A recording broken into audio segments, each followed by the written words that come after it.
ॐ श्री परमात्मने नमः। श्रीरामचन्द्राय नमः। श्री सीतापते नमः। श्री हनुमन्ते नमः। जय श्री सीताराम।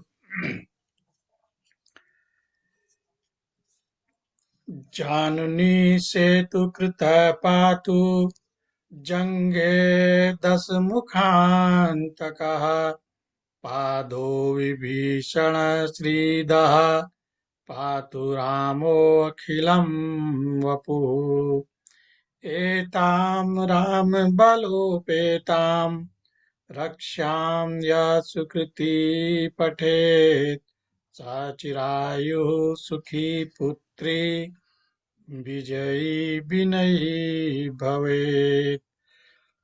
पातालभूतलव्योमचारिणः न द्रष्टुम् अपि शक्तास्ते रक्षितं राम नामभिः।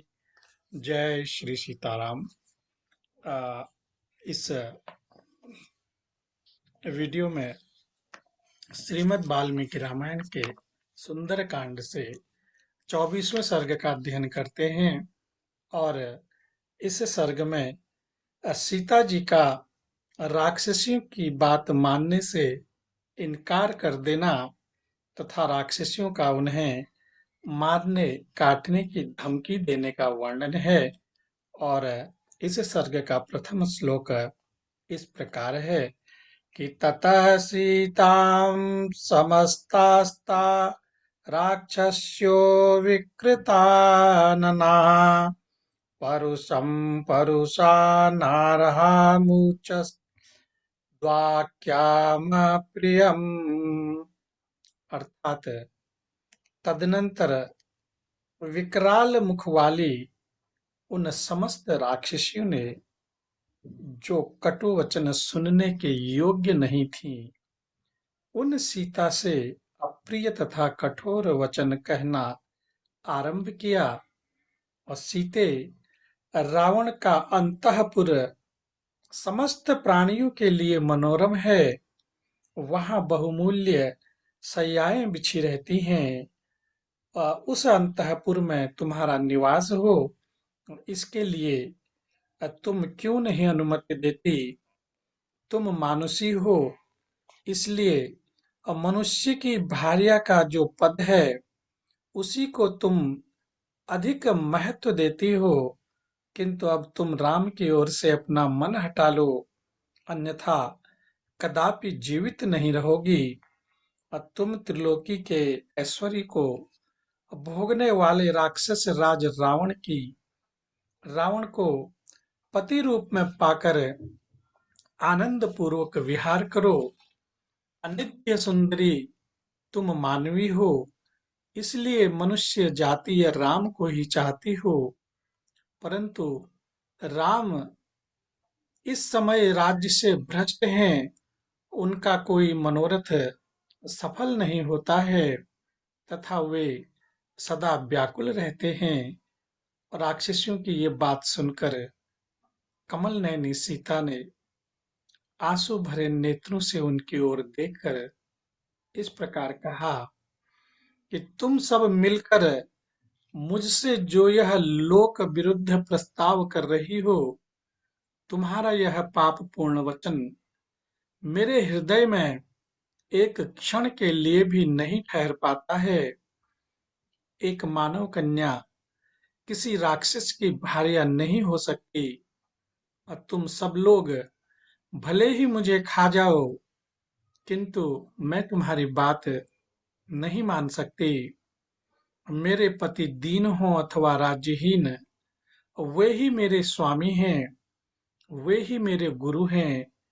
मैं सदा उन्हीं में अनुरक्त हूँ और रहूंगी, जैसे सुवर्चला सूर्य में अनुरक्त रहती हैं, जैसे महाभागा सची इंद्र की सेवा में उपस्थित होती हैं, जैसे देवी अरुंधति महर्षि वशिष्ठ में रोहिणी चंद्रमा में, लोप मुद्रा अगस्त्य में, सुकन्या च्यवन में, सावित्री सत्यवान में, श्रीमती कपिला में, और मय मदयंती सौदास में, केसिनी सागर में, तथा भीम कुमारी दमयंती अपने पति निषद नरेश नल में अनुराग रखती हैं, उसी प्रकार मैं भी अपने पतिदेव इक्ष्वाकु वंश शिरोमणि भगवान श्री राम में अनुरक्त हूँ।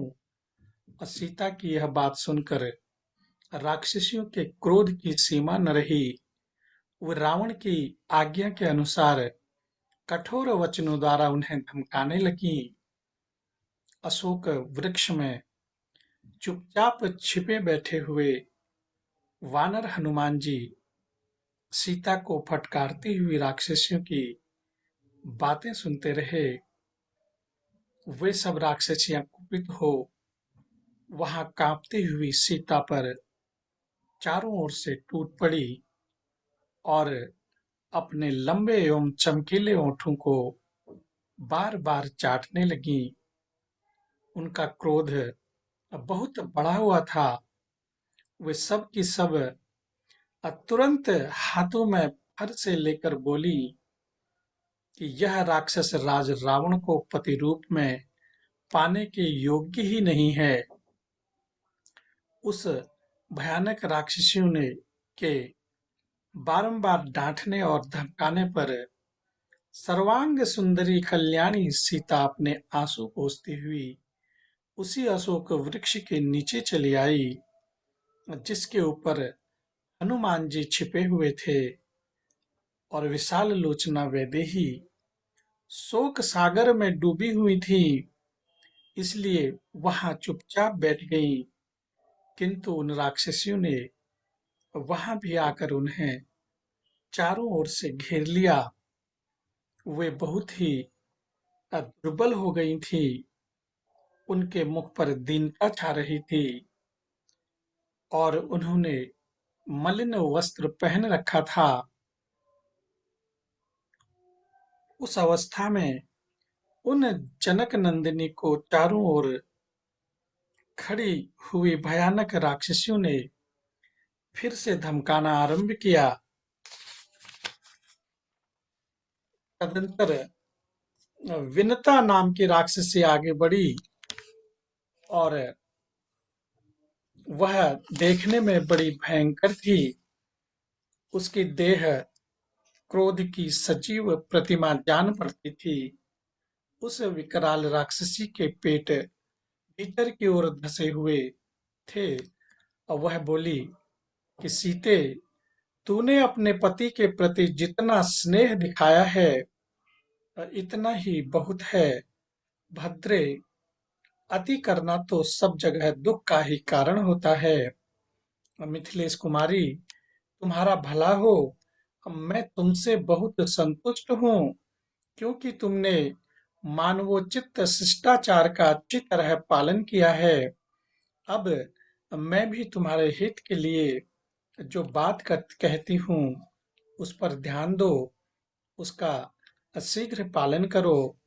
समस्त राक्षसों का भरण पोषण करने वाले महाराज रावण को तुम अपना पति स्वीकार कर लो। वे देवराज इंद्र के समान बड़े पराक्रमी और रूपवान हैं। और दीनहीन मनुष्य राम का परित्याग करके सबसे प्रिय वचन बोलने वाले उदार और त्यागी रावण का आश्रय लो। विदेह कुमारी, तुम आज से समस्त लोकों की स्वामिनी बन जाओ और दिव्य अंगराग तथा दिव्य आभूषण धारण करो। शोभने, जैसे अग्नि की प्रिय पत्नी स्वाहा और इंद्र की प्राण बल्लभा सची है, उसी प्रकार तुम रावण की प्रेयसी बन जाओ। विदेह कुमारी, श्री राम तो दीन हैं, उनकी आयु भी अब समाप्त हो चली है। उनसे तुम्हें क्या मिलेगा? यदि तुम मेरी कही हुई बात को नहीं मानोगी तो हम सब मिलकर तुम्हें इसी मुहूर्त में अपना ग्रास बना लेंगी, अपना आहार बना लेंगी। और तदनंतर दूसरी राक्षसी सामने आई। उसके लंबे लंबे स्तन लटक रहे थे। उसका नाम विकटा था। वह कुपित हो मुक्का तान कर डांटती हुई सीता से बोली कि अत्यंत खोटी बुद्धि वाली मिथिलेश कुमारी, अब तक हम लोगों ने अपने कोमल स्वभाववश तुम पर दया आ जाने के कारण तुम्हारी बहुत सी अनुचित बातें सह ली हैं। इतने पर भी तुम हमारी बात नहीं मानती हो। हमने तुम्हारे हित के लिए ही समयोचित सलाह दी थी। देखो, तुम्हें समुद्र के इस पार ले आया गया है और जहाँ पहुँचना दूसरों के लिए अत्यंत कठिन है। और यहाँ भी रावण के भयानक अंतःपुर में तुम लाकर रखी गई हो। और मिथिलेश कुमारी, याद रखो, रावण के घर में कैद हो और हम जैसी राक्षसियां तुम्हारी चौकसी कर रही हैं। मैथिली, साक्षात इंद्र भी यहाँ तुम्हारी रक्षा करने में समर्थ नहीं हो सकते। अतः मेरा कहना मानो। मैं तुम्हारे हित की बात बता रही हूँ। आंसू बहाने के आंसू बहाने से कुछ होने वाला नहीं है। यह व्यर्थ का शोक त्याग दो। सदा छाई रहने वाली दीनता को दूर करके अपने हृदय में प्रसन्नता और उल्लास को स्थान दो। सीते, राक्षस राज रावण के साथ सुखपूर्वक क्रीड़ा विहार करो। भीरु, हम सभी स्त्रियां जानती हैं कि नारियों का यौवन टिकने वाला नहीं होता। और जब तक तुम्हारा यौवन नहीं ढल जाता, तब तक सुख भोग लो। और मदमत्त बना देने वाले नेत्रों से शोभा पाने वाली सुंदरी, तुम राक्षस राज रावण के साथ लंका के रमणीय उद्यानों और पर्वतीय उपवनों में विहार करो। देवी, ऐसा करने से सहस्त्रों स्त्रियां तुम्हारी सदा आज्ञा के लिए अधीन रहेंगी। और महाराज रावण समस्त राक्षसों का भरण पोषण करने वाले स्वामी हैं। तुम उन्हें अपना पति बना लो। मैथिली, याद रखो, मैंने जो बात कही है, यदि उसका ठीक ठीक पालन नहीं करोगी तो मैं अभी तुम्हारा कलेजा निकाल कर खा जाऊंगी। अब चंडोदरी नाम वाली राक्षसी की बारी आई। उसकी दृष्टि से ही क्रूरता टपकती थी। उसने विशाल त्रिशूल घुमाते हुए यह बात कही कि महाराज रावण जब इसे हरकर ले आए थे, उस समय भय के मारे यह थर थर कांप रही थी, जिससे इसके दोनों स्तन हिल रहे थे। उस दिन इस मृग शावक नयनी मानव कन्या को देखकर मेरे हृदय में बड़ी भारी इच्छा जागृत हुई। और उसके आधार स्थान अन्यान्य विशाल वक्षस्थल, उनके जिगर, तिल्ली, हृदय तथा अन्यान्य अंग और सिर को मैं खा जाऊंगी। इस समय भी मेरा ऐसा ही विचार है। तदनंतर प्रदशा नामक राक्षसी बोल उठी, अब फिर तो हम लोग इस क्रूर हृदयासिता का गला घोट दें। अब चुपचाप बैठे रहने की क्या आवश्यकता है। इसे मारकर महाराज को सूचना दे दी जाए कि वह मानव कन्या मर गई। इसमें कोई संदेह नहीं कि इस समाचार को सुनकर महाराज यह आज्ञा दे देंगे कि तुम सब लोग उसे खा जाओ। तत्पश्चात राक्षसी अजामुखी ने कहा कि मुझे तो व्यर्थ का वाद विवाद अच्छा नहीं लगता। आओ पहले इसे काट कर इसके बहुत से टुकड़े कर डालें और वे सभी टुकड़े बराबर माप तौल के होने चाहिए। और फिर उन टुकड़ों को हम लोग आपस में बांट लेंगी और साथ ही नाना प्रकार की पेय सामग्री तथा फूल माला आदि भी शीघ्र ही प्रचुर मात्रा में मंगा ली जाए। और तदनंतर राक्षसी शूर्पणखा ने कहा कि अजामुखी ने जो बात कही है वही मुझे भी अच्छी लगती है। समस्त शोकों को नष्ट कर देने वाली असुरा को भी शीघ्र मंगवा लो। इसके साथ मनुष्य के मांस का आस्वादन करके हम निकुंभिला देवी के सामने नृत्य करेंगी। और उन विकराल रूप वाली राक्षसियों के द्वारा इस प्रकार धमकाई जाने पर देव कन्या के समान सुंदरी सीता धैर्य छोड़कर फूट फूट कर रोने लगी। और इस प्रकार श्री वाल्मीकि निर्मित आर्ष रामायण आदि काव्य के सुंदर कांड में 24वां सर्ग पूरा हुआ। ओम श्री रामचंद्राय नमः। श्री सीतापतये नमः। श्री हनुमन्ते नमः।